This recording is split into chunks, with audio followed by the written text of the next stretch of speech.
Welcome to another edition of RCE. I'm your host, Brock Palin, and I have again with me Jeff Squires from Cisco Systems and the OpenMPI project. Jeff? Hey, Brock. Hey, you know, it was just pointed out to me. I'm embarrassed that I didn't realize this myself, but it was just pointed out to me that we're effectively at a year anniversary here. Do you realize we've been doing RCE for about a year? Yeah, this will be the 24th episode. We've missed a couple in there for holidays and stuff, but no, it's been a good time, and I'm kind of surprised it's still going. It was just an idea, and it's been a good time. Yeah, it seems to be a good one. We've talked to a lot of interesting people, a lot of interesting projects out there, and I think our stats are up to on the order of 200 downloads an episode or something like that. So pretty good for two guys just talking to a bunch of random people and whatnot. No media backing, no advertising budget, no nothing. Just two guys in Skype.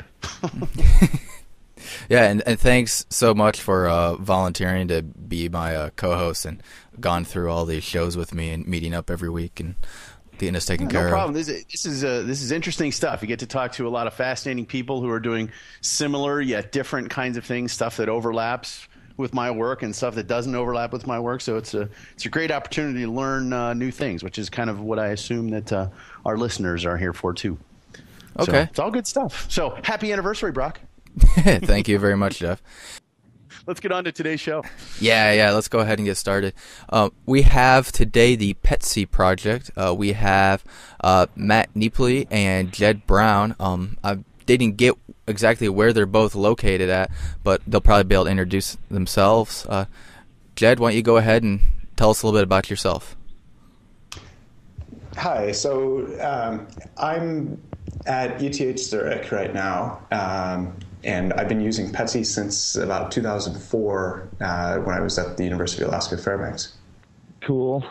I'm Matt, and right now I'm at the University of Chicago Computation Institute, and I started using Petsc during my Ph.D.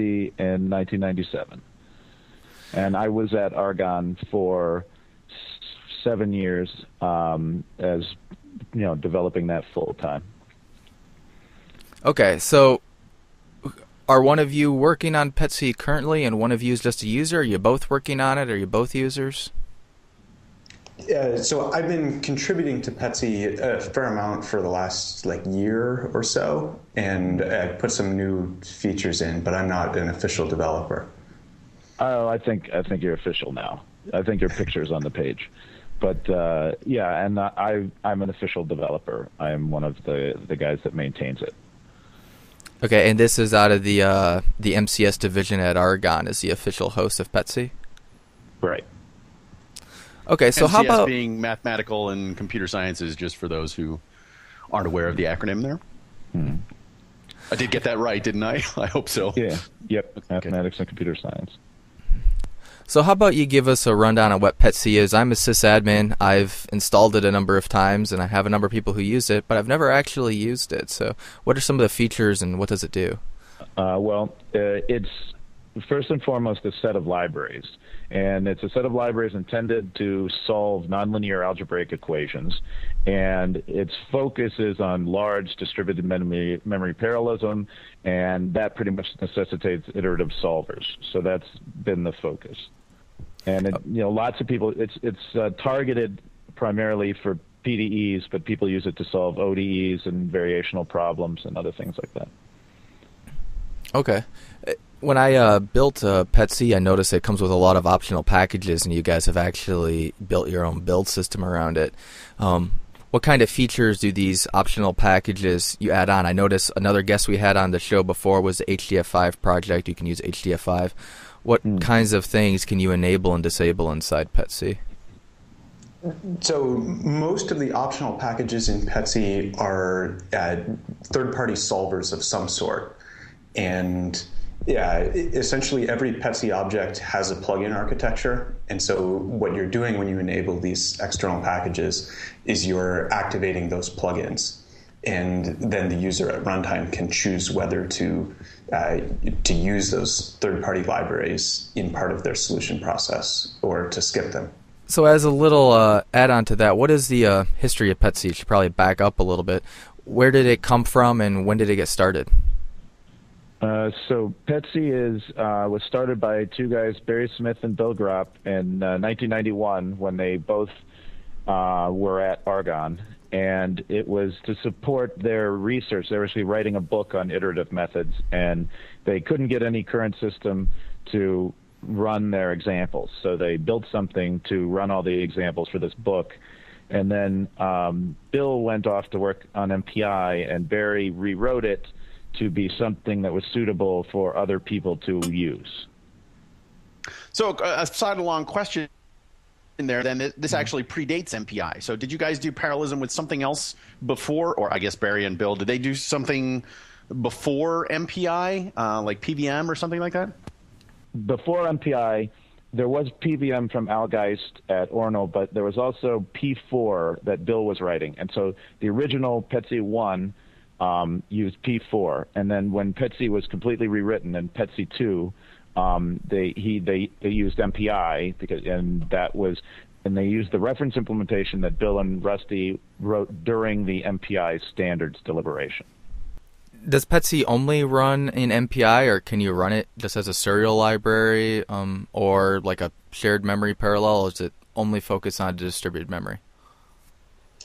So you can run it in serial. The usefulness of building it without an MPI is really just in breaking that dependency.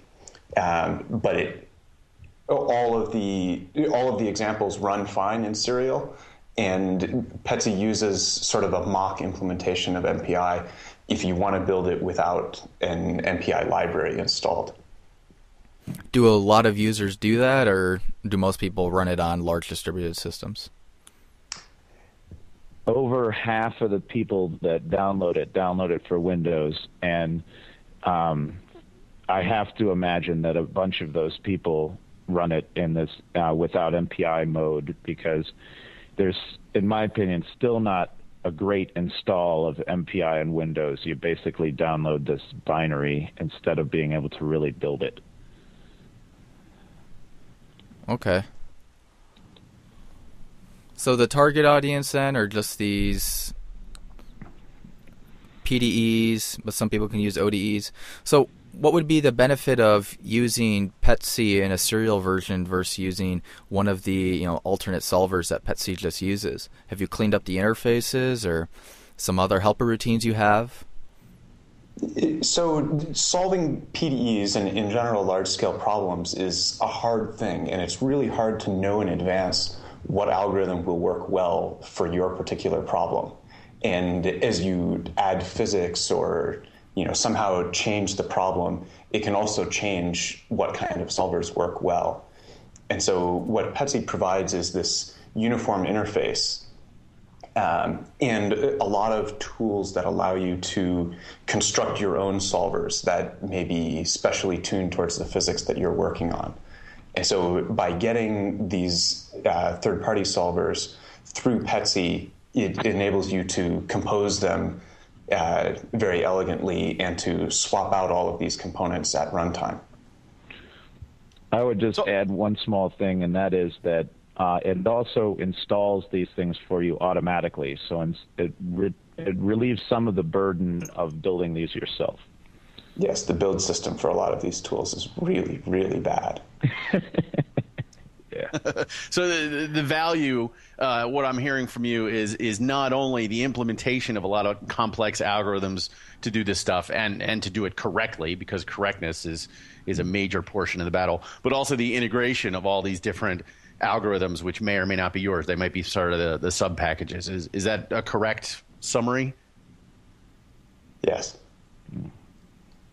Okay, so if I'm an application developer and I'm writing some scientific code or something, and I have some PDEs or ODEs to solve or something like that, what kind of interface does Petsc give me, and what languages can I use to call the Petsc library functions? Well, okay, so 2 points. I mean, the languages you can use. There's a wide variety. You can use C, C++, Fortran, 77 and 90, Python, MATLAB, but the issue of what's the interface, I think first and foremost, Petsc is going to give you linear algebra. If you're willing to accept the linear algebraic interface, meaning